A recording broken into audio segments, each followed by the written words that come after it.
Hello mga guys.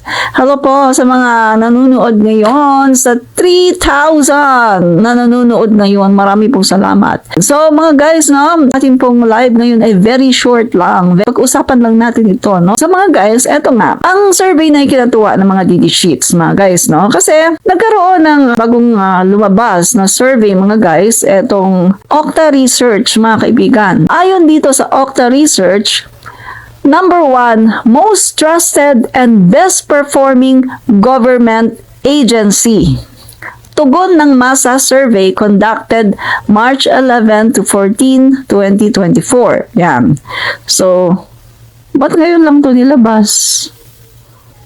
No? So, March 11 to 14, 2024. Nakalagay dito mga guys, no? Take note ha, take note. Most trusted and best performing government agency. Agency. Number 1, no? Ang DepEd. 82% trust rating at performance rating 84%. Okay, talakayin natin. Tuwan-tuwa mga DD Sheets, no? Tuwan-tuwa sila dyan. Naniniwala sila dyan mga kaibigan sa research na yan. Pero, hindi nila iniintindi maigi na ang nakasaad dito, most trusted and best performing government agency. Doon tayo, ayan tayo eh. Pag sinabing agency, hindi secretary. Hindi po dyan tinutukoy si Sara Duterte, kundi ang kabuuang ahensya. Most trusted and best performing government agency ay ang ahensya ng DepEd, hindi yung secretary. Mamaya patutunayan ko sa inyo kung bakit ang tinutukoy dito ay ang agency, hindi po ang secretary, hindi po si Sara Duterte. Natural mga kaibigan, kahit naman siguro ang tatanungin, kahit naman siguro kung sino ang tatanungin, pipiliin talaga ang DepEd. Bakit? Unang-una sa lahat mga kaibigan, ang edukasyon ang numero 1 na pangangailangan. Sabi nga, education is a necessity, hindi pribilehiyo. Diba? So, alam naman natin kung gaano kaganda ang programa na ginagawa ng ating Pangulong Ferdinand Marcos Jr. sa DepEd. At talaga namang ang gusto ng ating Pangulo ay mas madagdagan pa talaga yung mga natatanggap na mga assistance ng mga kabataan. At nakikita natin mga kaibigan na may suporta yan ng gobyerno. Dahil nagmula sa House of the Representatives, tinaasan nila ang budget ng DepEd ng almost 1 trillion. Almost 1 trillion, mga kaibigan. So, narinig niyo ba nung sinabi ni VP Sara Duterte sa budget hearing, give me 100 billion and I will solve all the problem in DepEd. 100 billion lang ang hinihingi niya. Pero ang binigay sa kanya, almost 1 trillion. So, dahil dyan mga kaibigan, of course, yung mga proyekto ng DepEd, magagawa ng maayos. Katulad na lang ng pagpapakain sa mga bata, pagbibigay sa kanila ng assistance sa mga bata, ng mga financial, sa mga grade 12, maibibigay yan mga kaibigan. Bagamat merong mga lumalabas no, na 19,000 ghost students ng DepEd. O yan yan nga yan, di ba? Pero mga kaibigan, kahit napakarami ng lumalabas ngayon na mga kapalpakan no, sa DepEd, pero hindi yan nakikita ng mga kabataan, ng mga tao. Kasi ang DepEd kasi, ang kabuuan nito, pag sinabi mong DepEd, dito yung mga teachers, mga guro, lab na lab yan ng mga bata, di ba? Mga guro. Yan talaga mga kaibigan. Pag sinabi mong DepEd, ang naiisip kaagad ng mga bata ay ang kanilang mga guro. So, syempre, love na love talaga ng mga bata ang mga guro. At yung mga magulang, kahit sino, talagang pag sinabing DepEd, yung mga guro yan, mga kabuuan ng DepEd na ahensya. So, dito, Naniniwala dito ang mga DD sheets. Ay, naku yan, o kita nyo, best performing si VP Sara Duterte. Nagkakamali kayo. Hindi si VP Sara Duterte ang best performing at hindi si Sara Duterte ang merong most trusted performance, kundi ang ahensya ng DepEd. No? Magkaiba po ang agency at ang secretary. Malamang kung ang tanong dito, sino ba ang secretary ng gobyerno na inyong pinagkakatiwalaan? Malamang hindi lalabas si Sara Duterte. Diba? So magkaiba po ang DepEd secretary doon sa ahensya mismo, DepEd, no? So ang sinasabi po dito, ang tinutukoy dito, ulitin ko, ay ang agency, government agency, which is DepEd. Na natural lang na talagang yan ang pipiliin kasi yan ang may malaking budget, maraming cover dyan, mga kabataan, mula sa kindergarten hanggang sa grade 12. So, marami ding mga proyekto ng DepEd na talagang sa pool talaga siya sa bituka ng mga Pilipino, ng mga kabataan. Kasi nga, sabi ko nga, sa gobyerno ng ating Pangulo Bongbong Marcos ay talagang ina-adapt na yan na may mga feeding program, may mga assistance, no, sa ating mga kabataan na nag-aaral, no? So, natural na talagang tataas ang performance at translating ng DepEd. Pero DepEd agency yun na, hindi DepEd secretary. So, naniniwala sila dito Okta Research to. Ngayon mga kaibigan, Okta Research din, yung kakalabas lang din mga kaibigan na survey na nagsasabi na 31% of the Filipinos are pro-Marcos and 20% only are pro-Duterte. Ayan na, hindi daw totoo yan, sabi ng mga DD sheets. Hello, naniniwala kayo doon sa survey na most trusted agency ang DepEd? Pero ito, hindi kayo naniniwala. Okta Research din ito. Okta. Okay, mga kaibigan, talakayin natin Ang sabi po dito, only 20% favor the Duterte family and their political allies, no? At tingnan nyo mga kaibigan, tingnan nyo, ang pro-Marcos. Sa NCR, 43% ay pro-Marcos. 14% lang ang pro-Duterte. Sa Balance Luzon, 32% ang pro-Marcos at 7% lang ang pro-Duterte.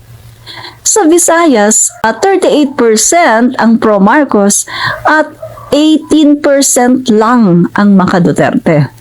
Sa Mindanao, dito lang bumaba ang pro-Marcos, 17% at 53% ang pro-Duterte. So kung titingnan natin, sa Mindanao lang nauusan ng pro-Duterte ang Marcos. Kaso pagdating sa botohan, andyan ang NCR, Balance Luzon, Visayas. Kapag pinagsama mo yan, dihado ang Mindanao. Mga kaibigan, tingnan natin ngayon yung voters, no?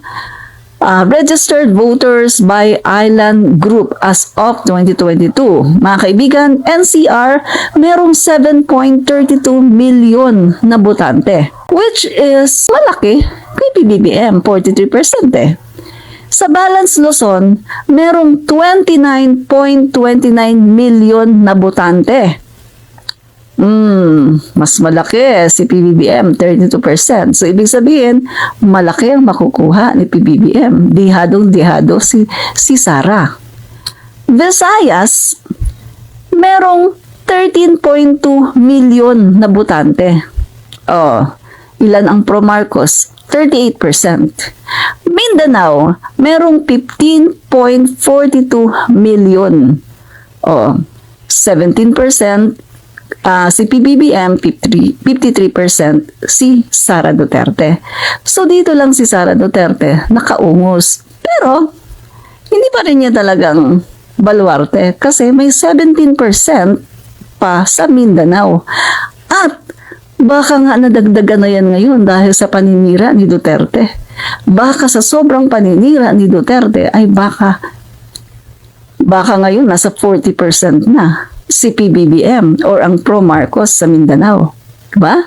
So kung titingnan natin mga kaibigan, dihadong-dihado ang pro-Duterte. So ngayon, atin ngayon yung i-connect dito sa bagong labas, no, na number 1 most trusted and best performing government agency ang DepEd, no? Trust rating 82% and performance rating 84%.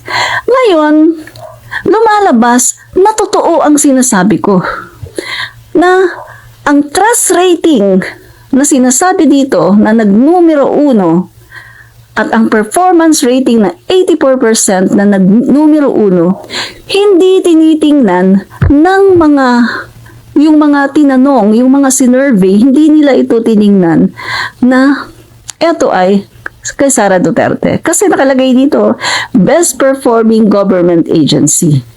So, hindi po si Sara Duterte ang mataas dito, kundi ang government agency mismo, the DepEd. Hindi po sa kanya na rating ito.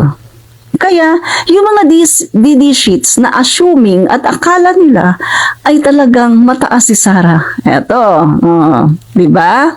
Hindi po si Sara ang mataas dito, kundi ang DepEd agency. Magkaiba ang DepEd agency at ang DepEd secretary.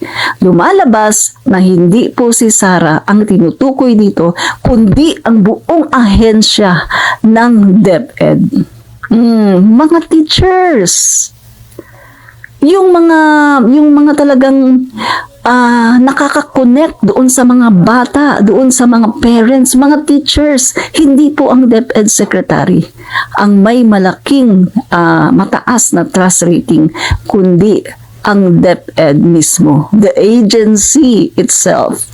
Kaya yung mga assuming na mga makasara, hindi po si Sara ang mataas dyan. Yan po ay ang ahensya. Di ba? At ito ang malaking katunayan na 20% lang sila. Talo sila sa NCR, talo sila sa Balance Luzon. Naku, grabe, talagang binarubal ng husto ng Balance Luzon si Sara, 7% lang. Grabe, no? Binarubal si Sara. Mga kaibigan, nung 2022 election, bakit tumaas din si Sara sa Balance Luzon? Dahil sa Marcos. Dahil sa Marcos loyalists and supporters.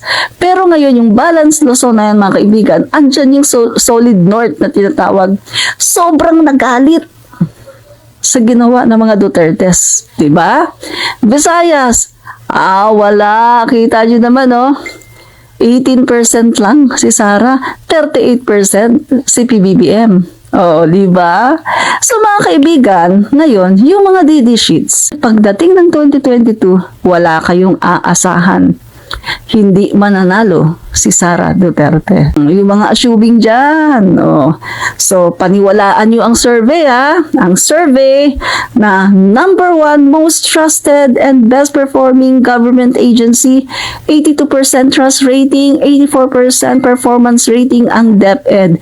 Paniwalaan natin to dahil dapat naman talaga na mataas ang rating ng DepEd kasi ahensya yan ng gobyerno kung saan ang ating mga anak ay covered doon sa mga programa ng ating Pangulo na mga libreng edukasyon at kung ano-ano pang mga financial assistance, di ba? So totoo yan, talagang best performing ang DepEd. DepEd agency, not the secretary. Dahil kapag tinanong mo kung sinong secretary ang pinaka most trusted, mag-iiba na ho ang survey. Dahil, kita nyo, bagsak po. Wala masyadong nagtitiwala sa Duterte. Dahil kita nyo, 20% lang ang pro-Duterte at 31% ang pro-Marcos. Bye! That's the truth. Fight fake news. Expose the truth. Bye.